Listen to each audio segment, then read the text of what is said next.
Hi hello అండి. మీరందరూ ఎలా ఉన్నారు? నేనైతే బాగానే ఉన్నానండి. నేనెందుకు ఇన్ని రోజుల నుండి వీడియోస్ పెట్టలేదో నెక్స్ట్ వీడియోలో అయితే చెప్తాను కానండి. నా ఆనందానికి హద్దులే లేవు. నేను అన్నవరం వచ్చి 1 ఇయర్ అయితే అవుతుందండి. ఆ దేవుడు పిలుపు లేనిదే మనం అక్కడికి వెళ్ళగలమా అండి? చెప్పండి, వెళ్ళలేము కదా.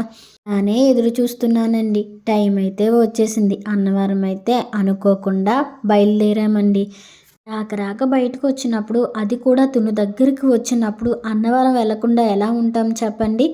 మేమెందుకు తుని వెళ్ళవలసి వచ్చిందంటే మా బావగారి పాపకి పుట్టినరోజు అయితే జరిగిందండి. అందువల్ల అయితే మేము వెళ్ళాము. ఇంకెలా వెళ్ళాము కదా అని చెప్పేసి మా వారినైతే అన్నవరం అయితే తీసుకెళ్ళండి అని చెప్పేసి అయితే అడిగాను.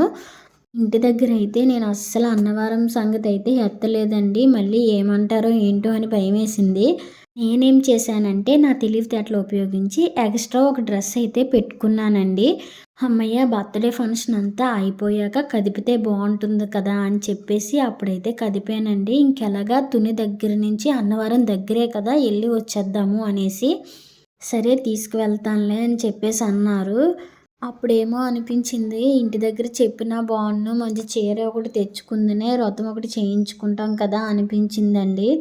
ఉదయాన్నే 10:30కి అయితే బయలుదేరి అన్నవరం అయితే వెళ్ళిపోయామండి. అక్కడ వచ్చేసి 300 టికెట్ అయితే తీసుకున్నాము. వ్రతం అయితే చాలా చాలా బాగా జరిగిందండి. ఎందుకు ఇలా చెప్తున్నాను అంటే, మనం వచ్చేసి ఏకాదశి అలాంటి తిథుల్లో అయితే వెళ్తాం కదండీ. అక్కడ వచ్చేసి ఒక్కరే పంతులు గారు అయితే చెప్తారండి.